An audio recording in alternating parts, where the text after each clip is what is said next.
A Assembleia Legislativa discute alienação parental e guarda compartilhada. Mais de 100 requerimentos foram avaliados pelos deputados estaduais na sessão ordinária de hoje. Obras de nova etapa do Centro de Convenções são vistoriadas. Inauguração deve acontecer ainda este ano. Crianças que apanham em casa têm mais chances de entrar para o mundo do crime? Uma pesquisa levanta esta polêmica. E ainda um registro histórico do radiojornalismo na Paraíba. A obra do jornalista Gilson Souto Maior é lançada na capital. Quarta-feira, 29 de abril de 2015, o Assembleia Notícias, segunda edição, começa agora.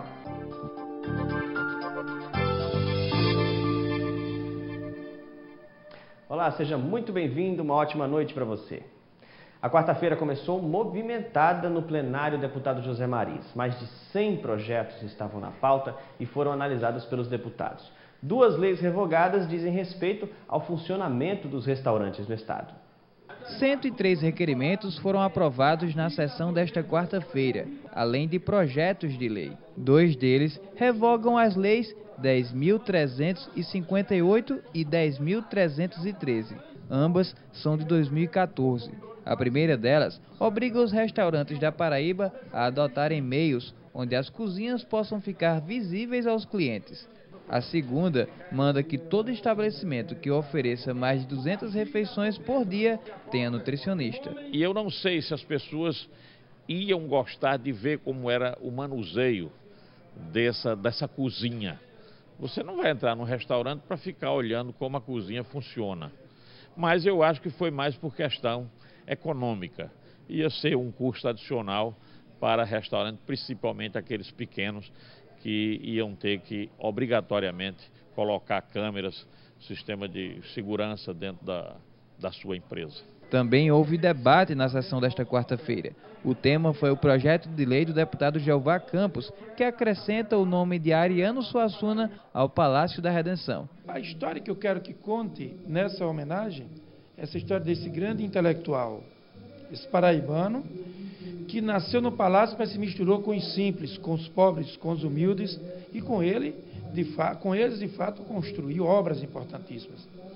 Ariano Suassuna é orgulho, não para Paraíba apenas, é orgulho para o Brasil, é orgulho para o mundo, por tudo que produziu, pelos encantos das suas palestras, pela sua forma irreverente de ser, de se vincular ao sofrimento do povo, mas buscando o sorriso. Isso é Ariano Suassuna. Nós não queremos, nessa homenagem, estar revivendo a história da Paraíba, não. Nós queremos reviver a vida de Ariano Suassuna, incorporando esse valor importante que é o seu nome ao Palácio da Redenção. Entendo que o nome de Ariano mereça ser homenageado em toda a história da Paraíba, em todos os lugares.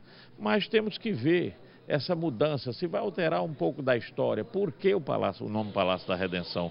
Quando foi implantado? Nada contra Ariano, que nasceu naquele palácio. O pai, João Suassuna, era governador. Residiu na minha cidade, passou grande parte da sua infância na fazenda Cauã, na cidade de Souza. Merece todas as homenagens. Agora, precisamos de um tempinho para ver como reage a sociedade, quem colocou esse nome de Palácio da Redenção e que pode ser acrescentado. Eu não gostaria, era melhor substituir do que ter 2 nomes, Palácio da Redenção Ariano Suassuna. Palácio Ariano Suassuna, porque senão depois você fica com um apelido, chama um nome ou chama o outro, certo? E a população não vai entender, principalmente os visitantes de fora da Paraíba. Hoje à tarde aconteceu uma audiência pública da Frente Parlamentar em Defesa dos Direitos das Pessoas com Deficiência. Na pauta, a síndrome da alienação parental e a guarda compartilhada. O repórter Simon Cavalcante tem mais detalhes. De acordo com a lei, a alienação parental é uma prática em que um pai, uma mãe ou um outro parente influencia psicologicamente uma criança contra um dos genitores. Uma prática que vem se tornando comum entre pais separados. E esse foi o assunto discutido hoje numa audiência pública realizada aqui no plenário da Assembleia. Eu estou ao lado de um dos propositores dessa sessão, que foi o deputado Ranieri Paulino. Deputado, seja bem-vindo à Assembleia Notícias. Na verdade, essa foi uma audiência conjunta, com a Câmara Municipal. Obrigado, meu meus cumprimentos a todos que nos assistem, Simon. De fato, foi uma audiência pública em conjunto com a Câmara de Vereadores de João Pessoa. Foi um contato feito através do gabinete do vereador Bira Pereira. Nós já compartilhamos alguns outros temas, como a Frente Parlamentar em Defesa das Pessoas com Deficiência. Ele é o presidente na Câmara de Vereadores, eu sou o presidente aqui na Assembleia da Paraíba. Então, através desse relacionamento que existe nos nossos gabinetes, é mais um tema que nós viemos aqui trazer, esse debate, essa discussão, é algo que existe na prática, mas o nome às vezes ainda é desconhecido da maioria da população. Então existe já uma semana de conscientização de alienação parental, isso em nível nacional, e a Assembleia da Paraíba, juntamente com a Câmara de Vereadores, não poderia ficar alheia a um tema tão importante que tem sim batido a porta dos lares dos paraibanos. Então houve um debate aqui extremamente denso, com psicólogos, com área jurídica, houve uma discussão muito aprofundada. A Assembleia pela primeira vez discute esse tema, então é algo que ainda temos um caminho longo para percorrer, mas fica aqui à disposição do Poder Legislativo Estadual, e teve aqui a presença de vários deputados estaduais. Aí eu agradeço inclusive a Assembleia por estar garantindo todas as condições para que façamos esse importante debate. Bom, como você disse, diversas pessoas participaram, autoridades, especialistas no assunto, e a gente viu que realmente isso é uma realidade que está bastante presente em vários lares, ou seja, os pais, os casais se separam e terminam influenciando negativamente. Isso traz prejuízo para as crianças? Sem dúvida alguma. Daí, até a questão da guarda compartilhada, que também foi um tema da nossa audiência pública, a alienação parental e a guarda compartilhada, até como um instrumento de que se busque evitar esse tipo de constrangimento, porque às vezes o alvo principal seria o ex-cônjuge, mas a vítima é sobretudo a criança ou adolescente, que quando sofre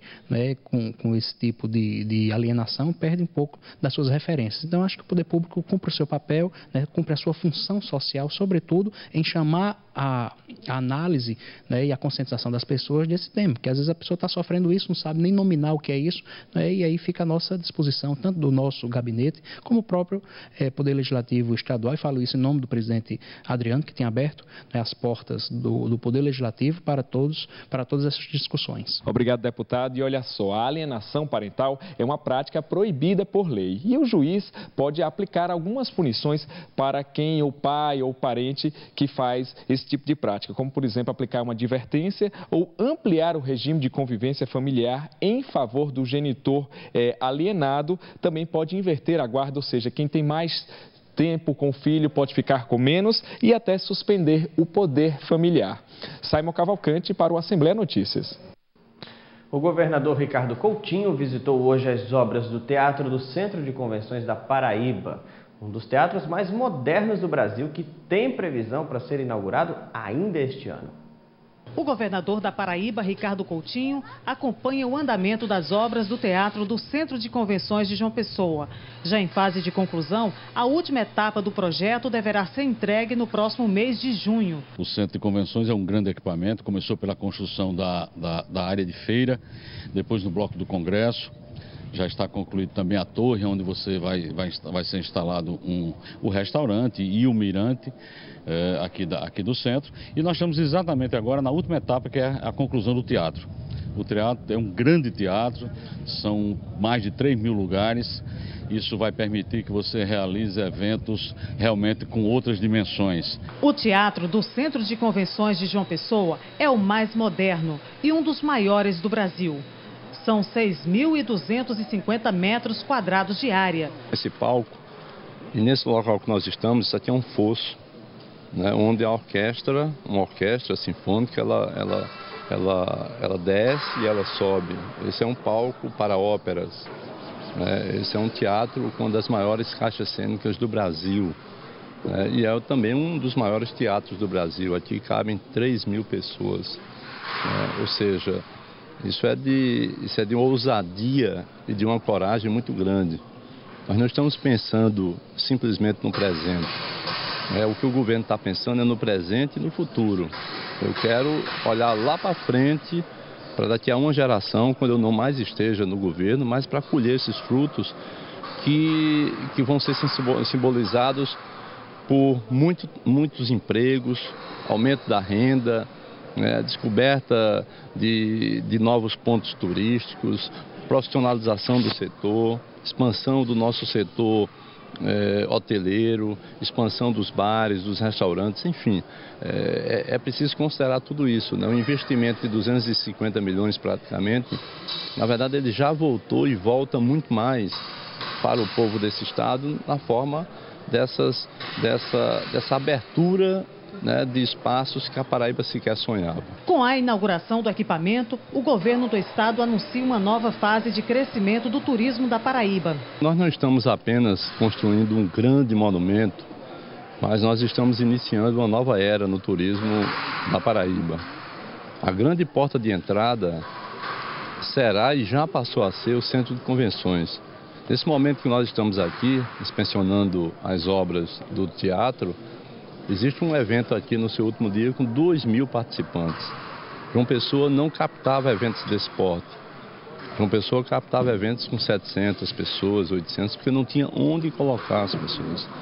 E o Centro de Convenções, ele se reafirma como o grande instrumento dessa guinada de profissionalização e de expansão da nossa atividade da indústria turística. O governo do estado já inaugurou o Salão de Feiras, o Mirante e o Centro de Congressos. A área total do Centro de Convenções é de quase 35 hectares, sendo 48.676 metros quadrados de área construída. Os 3 estacionamentos comportam mais de 1.000 carros. O Salão de Exposições e Eventos tem 19.000 metros quadrados de área construída. Além de destinar recursos para o Centro de Convenções de João Pessoa, o governador anuncia a execução de mais obras pela Paraíba. Nós queremos fazer essa parceria público-privada, abrir o porto para isso, né, para poder construir mais 2 berços de atracação do navio, construir um terminal de múltiplo uso, reformar o cais envolvente, né, do porto, modernizar o porto e ao mesmo tempo terminar aquela famosa dragagem que faz quase 6 anos que infelizmente paralisou e deixou a Paraíba toda numa situação muito difícil. Não foi só a Paraíba, mas foi Paraíba, foi Maceió, foi Natal, o Porto Natal, mas que de certa forma impede o nosso crescimento. A bancada federal paraibana se reuniu hoje à tarde em Brasília com o ministro das Cidades, Gilberto Kassab. A reunião foi para apresentar pautas de interesse do Estado nas áreas de mobilidade urbana e habitação, e entre as solicitações estavam o anel metropolitano, ambos em João Pessoa, a 3ª faixa da BR-230 que liga Cabedelo a Bahia, além de ações para o Sertão e Campina Grande. Daqui a pouco você vai saber o que fazer quando uma pessoa é picada por um escorpião. E ainda uma pesquisa polêmica que levanta uma questão. Será que crianças que apanham na infância têm mais tendências de cometer algum delito? Fique com a gente, voltamos já.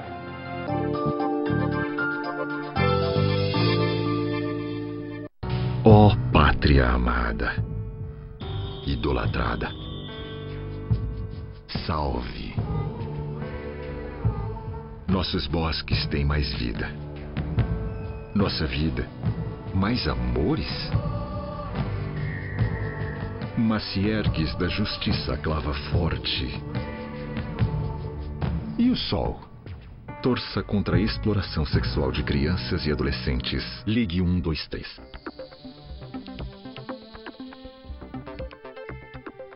Agora é lei. Foi regulamentada a profissão de taxista. Para obter o registro, o profissional deve usar veículo automotor, próprio ou de terceiros, com a capacidade máxima de 7 passageiros. O taxista deve ter frequentado o curso de Relações Humanas, Direção Defensiva, Primeiros Socorros e Mecânica, entre outros. A nova lei exige que o condutor tenha certificação específica para exercer a profissão emitida por órgão competente. São os seguintes os deveres do taxista: atender ao cliente com presteza e polidez, manter os veículos em boas condições de funcionamento e higiene e manter em dia a documentação. São direitos dos taxistas o piso salarial da categoria e a possibilidade de constituir cooperativas e outras entidades representativas.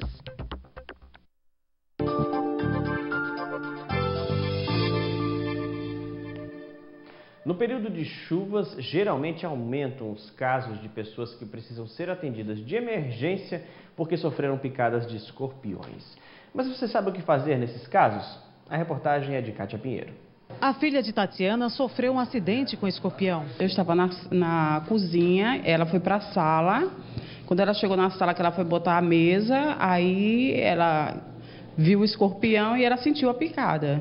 E imediatamente eu vi que era um escorpião. Você conseguiu matar o bicho? Consegui. Matei, eu não trouxe, mas eu matei. Depois de ser picada, a menina foi atendida pelo Centro de Assistência Toxicológica. Na preocupação de que possa se espalhar, porque a gente não sabe da espécie, a gente não conhece, né, a espécie, e a gente fica com medo que se espalhe, né? E aí eu vim imediatamente para tomar logo as providências para que não venha piorar, né? No ano passado, o CEATOX registrou 2.272 casos de acidentes com escorpião. Nos 3 primeiros meses deste ano, o centro notificou 416 ocorrências. Aqui no CEATOX de João Pessoa, a gente não tem registrado nenhum óbito. Os grupos que é o maior cuidado são as crianças e idosos. A maioria dos casos, eles são classificados como os leves.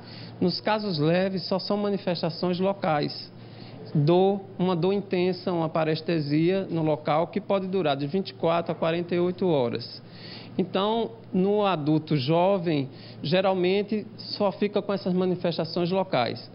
Já crianças e idosos requer um maior cuidado, que podem apresentar manifestações sistêmicas e seriam classificados como os casos leves ou moderados ou graves e que necessariamente precisariam dos soros. Para prevenir acidentes com escorpiões, basta seguir algumas dicas. Evitar o acúmulo de entulhos, né? Principalmente material de construção, qualquer tipo de entulho. Eliminar as baratas, porque o escorpião ele se alimenta das baratas. Então, eliminando as baratas, você reduz bastante o número de escorpião, porque ele sai para se alimentar das baratas. Ele tem um hábito noturno, então fechar os ralos, tapar os ralos, quando for de tardezinha, para evitar que ele vá pela tubulação. Vale salientar também que mesmo em apartamentos, o escorpião ele pode vir pela tubulação e apresentar-se na residência através do banheiro, dos ralos, das pias. Para mais orientações sobre prevenção dos acidentes com animais e intoxicação, o CEATOX mantém plantão permanente. Nós temos os números 3216-7007, temos o 0800-722-6001 e 3224-6688. São os números que podem entrar. O CEATOX ele funciona 24 horas por dia, 7 dias por semana. Então, temos plantonistas durante todo o horário para que possa responder e atuar na principal função, que é apoio ao atendimento aos profissionais e medidas preventivas e profiláticas da população, de uma forma geral. A SPEP, Escola de Serviço Público do Estado, está com inscrições abertas para os cursos de maio. Os interessados ainda podem se inscrever em 40 cursos de qualificação profissional em João Pessoa, Campina Grande, Alagoa Grande e Souza. São oportunidades para os servidores estaduais de aprender aí uma nova habilidade. As capacitações começam entre os dias 4 e 16 de maio.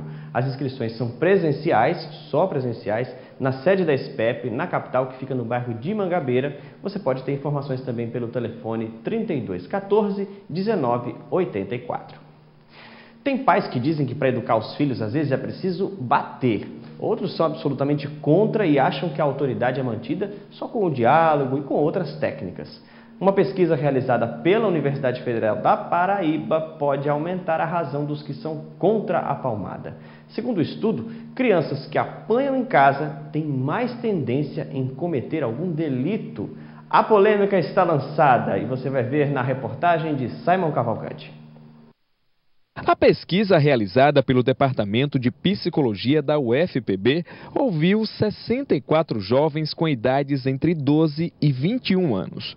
Dos entrevistados, 31 estavam em conflito com a lei e 33 nunca tinham cometido ato infracional. E o estudo apontou que 55% do grupo em conflito com a lei levaram surras em casa que deixaram marcas no corpo, enquanto que no grupo dos jovens que nunca praticaram crimes, o percentual percentual dos que apanharam violentamente foi de apenas 28%. Para o professor de psicologia responsável pelo levantamento, os números mostram a relação da violência doméstica com a delinquência juvenil. Quanto mais provável de ter levado uma surra severa na infância, mais provável de eu fazer parte na adolescência de um grupo de menores infratores. Então verificamos essa relação aí positiva entre a delinquência e a punição corporal, entre os comportamentos antissociais e a punição corporal.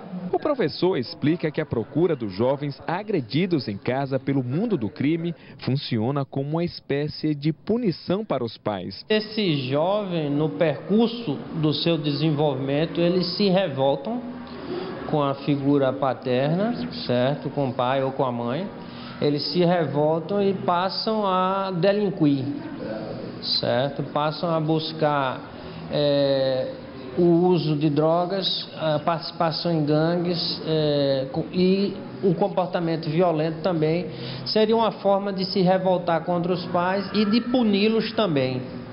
Já que fui punido, eu também vou punir dessa forma, já que nenhum pai, nenhuma mãe gostaria de ter seu filho cometendo esse tipo de delito. Para a presidente da Fundação de Desenvolvimento da Criança e do Adolescente, a Fundac, que é responsável pela aplicação de medidas socioeducativas para menores infratores, a violência doméstica é sim um dos fatores preponderantes, mas o problema também envolve aspectos socioculturais. Isso nos dá uma ferramenta para a formulação da política pública e da política pública de prevenção, né? Se um estudo feito por uma universidade mostra que num contexto de adolescentes que foram escutados, lógico que por amostragem, que estão privados de liberdade, 52% sofreram violência doméstica, então lógico que isso é um fator que influencia também, né? Mas o fator que mais influencia na minha avaliação é a negação de direito, é o fator socioeconômico, mas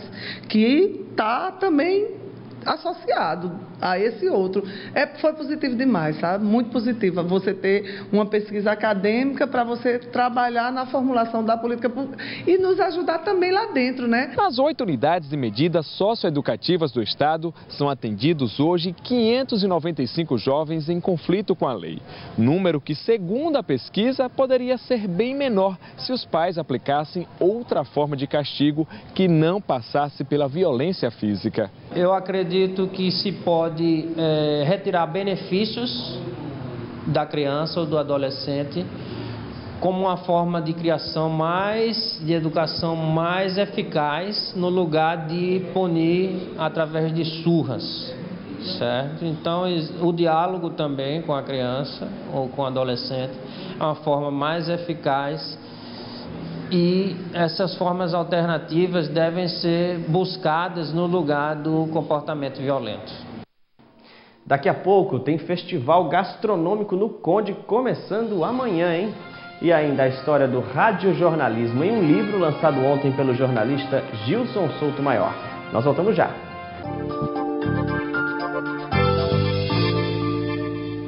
Mais ou menos ético.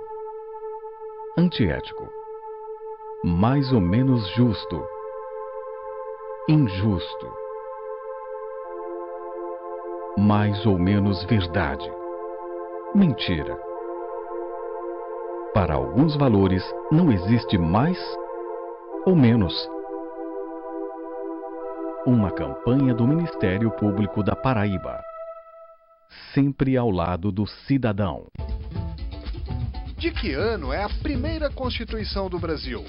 De 1810, 1824 ou 1891?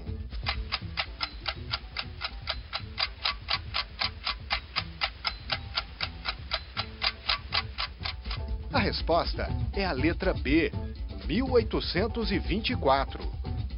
Tome nota, é da época do Império, a primeira Constituição brasileira. A carta foi outorgada em 1824 pelo imperador Dom Pedro I e institui 4 poderes: o moderador, exercido por Dom Pedro I, o Executivo, representado por ministros, o Legislativo, composto pelo Senado e pela Câmara dos Deputados, e o Judiciário, integrado por tribunais, juízes e jurados.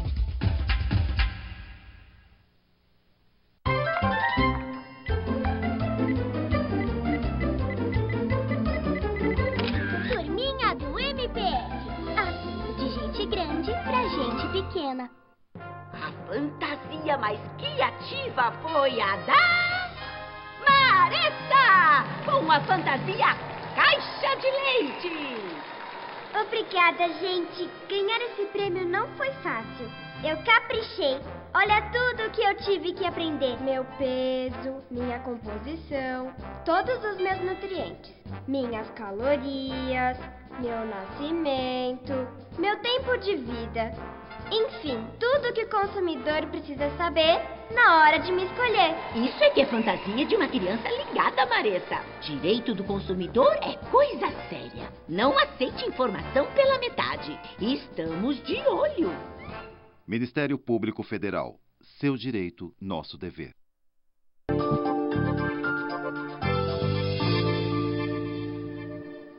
Estamos de volta com o Assembleia Notícias. Agora a gente vai ver a previsão do tempo em 3 cidades da nossa Paraíba. Vamos ver Alhandra, Patos e Conceição. Em Alhandra, nebulosidade variável com possibilidade de chuvas, temperatura máxima de 31 graus e a mínima de 24 graus. Em Patos, o dia vai ser nublado, pode ser que não chova. A temperatura máxima é de 35 e a mínima é de 22 graus. E em Conceição, temperatura máxima de 34 e mínima de 21 graus, também previsão de dia nublado. Começa amanhã a segunda edição do Festival Gastronômico Sabores e Saberes. Chefes de cozinha de 12 restaurantes da cidade do Conde vão apresentar pratos inovadores. O resultado dessa deliciosa degustação vai ser divulgado no dia 10 de maio, quando o evento termina. Os pratos apresentados vão estar no cardápio dos 12 restaurantes participantes do festival. Além disso, os empreendimentos vão trazer apresentações culturais como dança e artesanato típico da região da Costa do Conde e também na Paraíba. Você pode obter mais informações no Facebook do evento. Rádio, História e Radiojornalismo. Esse é o nome do livro do jornalista Gilson Souto Maior, que faz parte aqui da nossa equipe da TV Assembleia. A obra foi lançada ontem à noite na Associação Paraibana de Imprensa. O livro intitulado de Rádio, História e Radiojornalismo é a primeira obra publicada do jornalista e apresentador da TV Assembleia, Gilson Souto Maior. Em 245 páginas, ele faz um resgate histórico desse que é considerado o maior e mais popular veículo de comunicação. Mas o livro também tem um caráter didático e pedagógico. Ele é memorialístico e didático. Ele é, Simon, antes de tudo, um cuidado que um veterano da imprensa passou a ter com a história deste belo meio de comunicação, desta mídia extraordinária, pela qual eu sou apaixonado, que é o rádio. Então eu não quero deixar morrer, por hipótese alguma, a história do rádio. E a parte final do livro é uma parte didática, bem dedicada aos estudantes da área de comunicação e jornalismo, aqueles que gostam do rádio, mas também uma parte didática que é de suma importância para companheiros nossos que são um pouco indisciplinados na hora do fazer radiofônico, do elaborar o discurso do rádio. A obra, lançada primeiramente em Campina Grande, foi apresentada ontem ao público pessoense na Associação Paraibana de Imprensa. Amigos e profissionais de comunicação fizeram questão de participar da noite de autógrafos e, é claro, garantir uma cópia. Esse é um livro que é muito importante para a gente, né, que é estudante de comunicação, para quem é profissional de comunicação. Eu que me formei primeiramente no curso de rádio e TV e depois no curso de jornalismo e tive a minha primeira experiência no rádio, na Rádio Tabajara, no qual é até citada aqui no livro de Gilson. É um presente para a categoria, para os alunos, pessoas que fazem jornalismo e principalmente aqueles que querem enveredar pelo radiojornalismo, que ainda é, por incrível que pareça, o maior veículo de comunicação de massa. Então, repito, nós que fazemos a API estamos duplamente lisonjeados. Primeiro, por receber esse trabalho bonito aqui na nossa casa. E segundo, por Gilson presentear também a API ao escolher esta casa para fazer o lançamento desta grande obra. Gilson Souto Maior é graduado e pós-graduado em jornalismo pela UEPB, onde hoje atua como professor do curso de comunicação. Mas a trajetória como comunicador teve início há 50 anos pelas ondas do rádio. Uma longa trajetória agora retratada no livro e que será levada para outras regiões do estado. Eu não posso deixar de lançar esse trabalho em Patos. Por quê? Lá foi a primeira emissora do Sertão. Não posso deixar de lançar esse trabalho em Cajazeiras, que é uma grande escola do rádio hoje, onde se faz um rádio de boa qualidade, diferentemente, por incrível que pareça, da própria capital e de Campina Grande. Eu acho um rádio melhor o deles do que o nosso, né? Vou também, nesse trabalho, visualizando o pessoal de Souza, de Pombal, né? Porque são emissoras que hoje têm uma boa atuação no cenário radiofônico. E do lado do Brejo, eu não posso deixar de ir a Guarabira, uma terra que tem revelado grandes valores. Parabéns, Gilson Souto Maior, pelo seu lançamento. O Dia da Dança é comemorado hoje. A data foi instituída pelo Comitê Internacional da Dança da Organização das Nações Unidas para a Educação, Ciência e Cultura em 1982. A dança tem uma importância muito grande para a formação da cultura, aproxima as pessoas e, claro, traz bem-estar. Hoje a FUNAD teve uma série de apresentações artísticas para mostrar os benefícios da dança para pessoas com deficiência.